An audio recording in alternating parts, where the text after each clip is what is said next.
Hey everyone, welcome back. I'm Michael, and we're going to be getting right back into some more Reddit stories. If you enjoy the video, make sure to leave a like and subscribe. Now, without further ado, let's begin. This story was posted by a user named Pesach Problem in the relationship subreddit. The post is titled, "My GF has been weird since having a Seder at my parents'. So I've been dating my girlfriend Lily for a little over a year. It had been going great and we were getting very serious, even talking about moving in together. My parents asked me to invite her over to their house for a Passover Seder last month. For those who don't know, Passover is basically a meal combined with a story celebrating the Exodus. I've only had one other serious girlfriend when I was in college and she was Jewish. Lily is not Jewish, but honestly, my parents don't care. They didn't really like my ex and seemed to really like Lily. I grew up very secularly. All that being said, there are many Jewish-specific things happening during a Passover Seder, so I think my parents felt this need to maybe over-explain things to Lily, which seemed to make her uncomfortable. I didn't say anything at the time, which I regret because I did notice that she seemed off, like quieter than usual, but I also thought that she might just be a little quiet because she was meeting my parents and that saying something might draw more attention to it, which she wouldn't want. Not an excuse, just an explanation of my mindset at the time. Anyway, since then, Lily's been kind of distant. She usually spends most nights at my apartment, but has only been over a couple of times and hasn't wanted to have sex. I noticed this within a week and tried to talk to her about it. I apologized for my parents' behavior and emphasized that I love her and her not being Jewish doesn't matter to me. She just blushed bright red and said it was fine. But it's obviously not fine and she doesn't want to talk about it. Does anyone have any advice on how to broach this again or what to do or say? I'm really lost and I don't want to lose my relationship over this." User an outrageous cloud said, "If she won't talk to you about it, there isn't much you can do. You might be completely wrong about why she is upset, but how would you know? She owes you a conversation. If she won't have a conversation about what she is feeling, your relationship isn't going to work." To this comment, OP said, "Thanks, I definitely feel that. The thing is, communication had never been a problem for us before. Maybe you're right, and I'm making too many assumptions though. I could try just pointing out what I'm noticing and asking if something is wrong." User GeoFergo said, "Man, don't share your most intimate moments and family with those who don't share, understand, or even care about your culture, history, and struggles. If you are Jewish, even an atheist Jew, find another atheist Jewish girl. It will make things easier and more enjoyable. Also, you don't know if you will have sons. It will be better for them and your families." This next post was made in the same subreddit by a user named No Faithlessness. The post is titled, "My husband is in love with his student. I have no idea what to do. My husband and I met in college. We fell in love and got married 8 years ago. I gave birth to our daughter in 2020. My husband is a professor at a med school. My friend Sarah also works in the same college and she's in the same department as my husband. A few months back, Sarah took me out for lunch and told me that she suspected something was going on between my husband and a med student. She claimed she'd seen both of them give yearning looks to each other. She said that she's known my husband for so long and she'd never seen him talk to any other woman like this, that he'd been so aloof around women all these years, but it's just different with this one girl. In that moment, I had laughed in her face. I remember telling her that she was jumping to conclusions based on these supposed yearning looks. "That's why I didn't tell you before," she had said. "I was confused too. It's not like he goes out of his way to talk to her, but whenever they do talk, it's like watching a slow burn romance movie. She looks at him like he's Brad Pitt, and he looks at her the way he used to look at you." I remember the exact words because they stung. Internally, I was breaking down. Externally, I just smiled and told her that she was probably overthinking. That night, I casually mentioned this to my husband. I was laughing at the absurdity, and I expected him to join in and deny the wild possibility that he was in love with a student, but he didn't. Instead, he looked at me all teary-eyed and said, "I'm sorry. I can't get her out of my mind. I've tried. Trust me. I should have told you sooner, but I thought I could save our relationship. I really wanted to. I asked him if he cheated on me. He said no. He said he didn't even talk to her, nor did they have any contact outside of college, and that he completely understood how morally depraved it is to try and pursue a relationship with a student." She wrote him a letter about a year back confessing her love for him, and he had told her that even though he was into her, nothing would come of it. Apparently, that was when the yearning looks had started. I honestly don't remember how I reacted then. I think I just started packing and came to live with my parents along with my daughter. I've been living with my parents since then. Half of me wanted him to come and beg for forgiveness, but he never did. He comes by sometimes to spend time with our daughter, but that's it. He never talks about the elephant in the room, nor do I bring it up. I keep checking that girl's social media. She's insanely beautiful, almost doll-like and intelligent. I can't help but think that someone like him should be with someone like her. He's always been very good looking, and I'm more of a plain Jane. She's the Meredith to his Derek. I don't know what to do. What do I even tell people? I don't even know who I am without him. Some part of me still wants him to come back. User Solid Gum said, let's say he comes back and asks for forgiveness and does all that you want. Then what? Will you accept him and start something new with him knowing that he did this? Think about your time and your happiness. What prevents you from finding the right person? Don't let the fear of the unknown ruin your future of being with someone perfect for you, and try to maintain a respectful relationship for the sake of your daughter. You deserve better than this. Let the past go and move on to see where it takes you. Holding on to this feeling will only make you bitter and close many doors. To this, OP said, no, I don't think I'll accept him. I don't think even he wants to come back. The rational part of me knows that this relationship is over for good, but I have my moments of weakness when I wish all this is a fever dream. User Tiny Little Panda said, assuming he told you the truth and nothing happened besides that letter and these looks, it is not love on either side. It is infatuation. In my opinion, you cannot truly love anyone until you have actually been with them and even lived with them. It is very normal that a 25-year-old girl would believe infatuation is love, but at 35, your husband supposedly knows better. He does not love her. However, and this is going to hurt, that does not mean he still loves you. He told you, I thought I could save our relationship. I really wanted to, in the past tense. He did not beg for forgiveness, as you said. It honestly sounds like he does not love you anymore and will not make the effort for you. Your problem is not that he fell in love with anyone else. It is that he does not love you anymore. Your husband, like many men, did not have the courage to tell you just that and instead waited for you to find a reason to leave him. This way, he will be the wronged party, because after all, he did not do anything. You need to have a talk with him and try to be as civil and respectful as possible. Tell him that even though nothing happened with the girl, you feel like he wants out of this relationship. Tell him that you deserve to be loved, truly 100% loved, and he is not giving you that. I would also tell him that if he wanted to leave you, he should have done just that instead of exchanging looks with a 25-year-old. Update. For those who don't want to read the boring details, in short, I have decided to go ahead with the divorce. The day I made the post, I met up with Sarah for dinner. I thanked her for telling me about my husband and the student, and also for being such a good friend. I asked her about my husband. She said there's nothing unusual. He's been a bit withdrawn and aloof with everyone lately, but that's about it. Yesterday, I went over to my house unannounced. He was there alone in his office. I told him I wanted to talk. He said he'd explain everything. So apparently, this woman has had a crush on him for 2 years. Her friends ship her with him. She would stare at him during her rotations and would blush whenever he looked or talked to her. Back then, he didn't think much of it. Many girls have had crushes on him and he always ignored it. About 1.5 years ago, they were in the same research group. Because of this, they had to spend some time together working, and it was then that he started noticing her. He went into detail about how he was impressed with her intelligence and her beauty. The moment he realized that he had a crush on her, he dropped out of the research group. This was a year ago. A few weeks later, she gave him a letter confessing her feelings for him. The first thing he told her after reading it was, "You can get into trouble because of this." She didn't care. She wanted an answer. "Is it all in my head?" she had asked, to which he replied, "It's not just in your head, but nothing can come out of it. I hope you understand." That was the last time they interacted. According to him, the yearning looks Sarah described were more of awkward eye contacts than anything else. He told me that even though he is still attracted to her, he has no intention of pursuing any sort of relationship with her, regardless of whether we stay together or not. He said he's willing to change his job and go to therapy.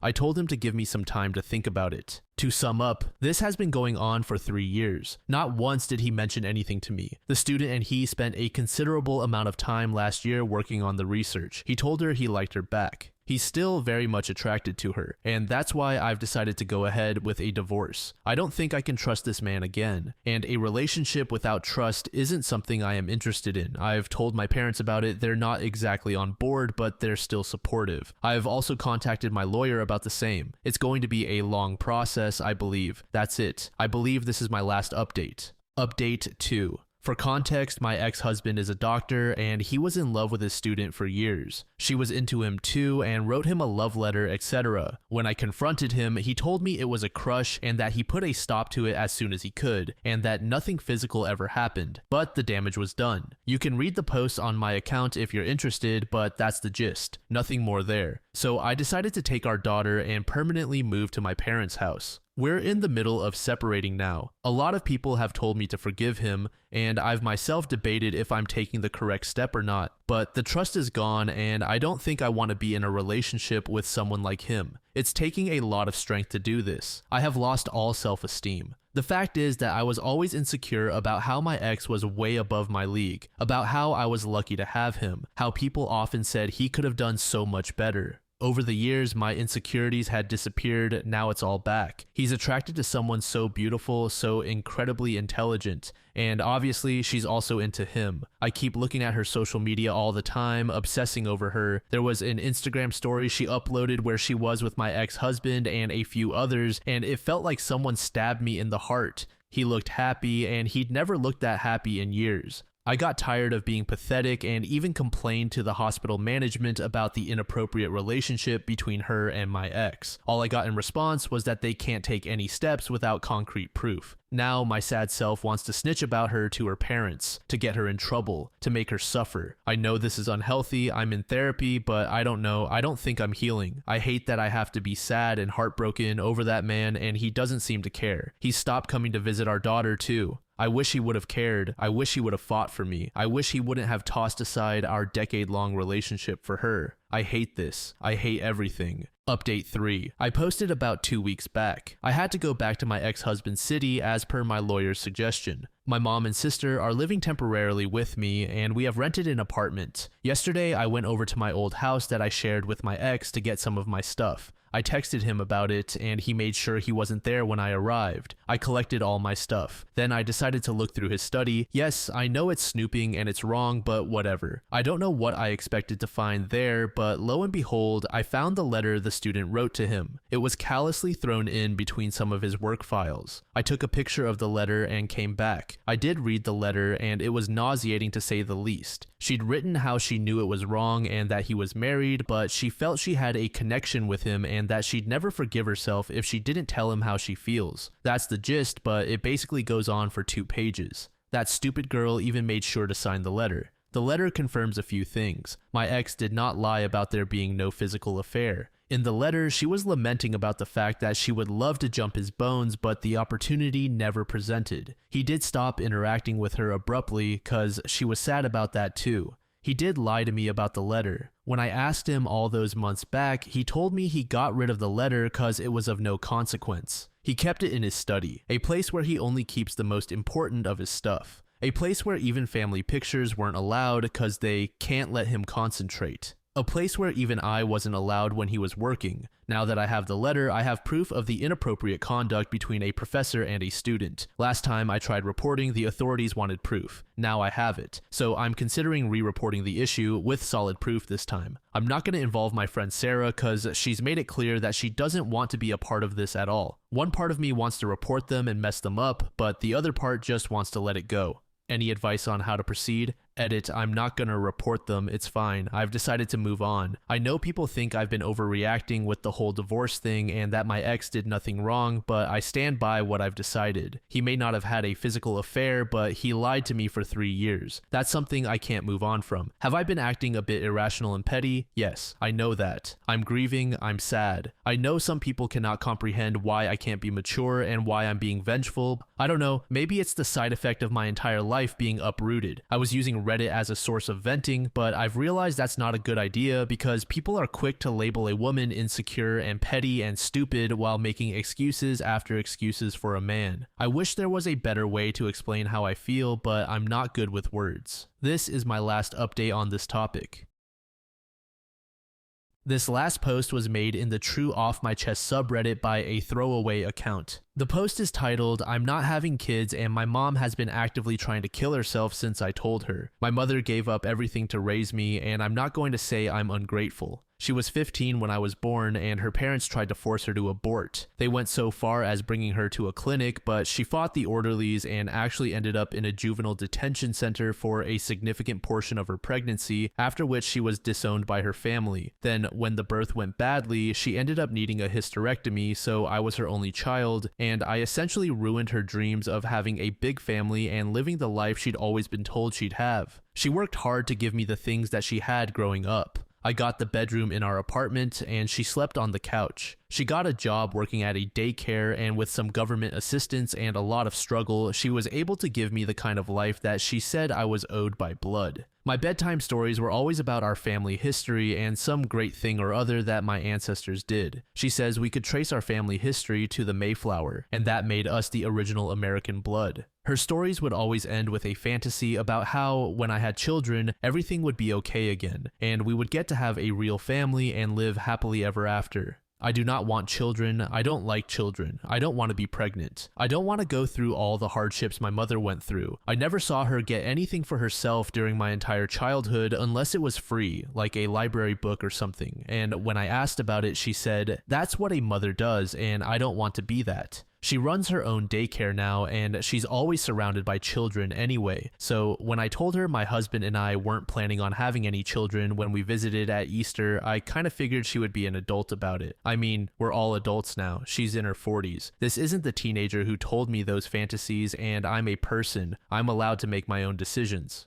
She laughed at first, and then suddenly, she was just staring at me with hatred. I'll never forget the look on her face. It was something I'd never seen from her before, and she just asked, "What was it all for then?" and got up and walked out. We got a call an hour later that she jumped off a bridge and was in the hospital. As soon as she woke up, she started raging and screaming at everyone to let her die, and she was placed under psychiatric hold, where she's been for the past month. Every time I visit her, she begs me to let her die, and so I stopped going. I just can't see her like that. She hates me now, and she hates everything, and even though this woman never so much as raised her voice to me, they're saying she's been violent with everyone she comes in contact with, and all she does is ask to die. It's all she says. She wouldn't eat or drink unless they forced her. She tries to hurt herself with everything she gets, and actually succeeded in damaging an eye badly. I can't sleep. I can't stop thinking about it. I thought she was happy. I thought she would be glad that I was happy. I have no idea how to cope with this, but I'm not going to have a baby just for her. It wouldn't be fair to me, and it wouldn't be fair to the baby. I just don't know how to stop feeling like I'm the one who did this to her. She did everything for me. She spent every moment from the time she was 15 years old trying to make my life good. She managed to pay for a private high school and have a college fund working in daycare, and I know how insane that is and the toll it took on her. She's had a heart attack before, and I love her. I really do. But I don't know how to stop hating myself for something that I don't even think I did wrong. A deleted user said, "When I turned 18, I decided to move out. It was something I thought my mom would be proud of. Instead, she called me crying and tried to light herself on fire. I never understood it. It's just one of those things, I guess. I don't know." User Pan Accolade said, "These issues are bigger than you, and they're much more than just you not having children. This isn't your fault. As hard as it is, she's right where she needs to be for now. It honestly sounds like she's had a psychotic break, and if so, it's been building for a while. Longer than you'll ever realize. Even if you'd had children for the sole purpose of giving her grandchildren, this is very likely to have happened anyway. Mental health issues are like that. You may need to take a step back and find your own therapist to talk to. You've taken an emotional battering that few have the tools to deal with alone. I'm not saying abandon her entirely, but space out your visits so you have time to process and somewhat heal in between visits. You owe yourself that much." User Crystal Queen said, "Her mental health issues are not your fault, and she is not owed grandchildren. Whatever unaddressed issues she had were under the surface, regardless of your life choices. Hopefully, she gets the treatment she needs, and you are able to let go of the guilt because it does not belong to you."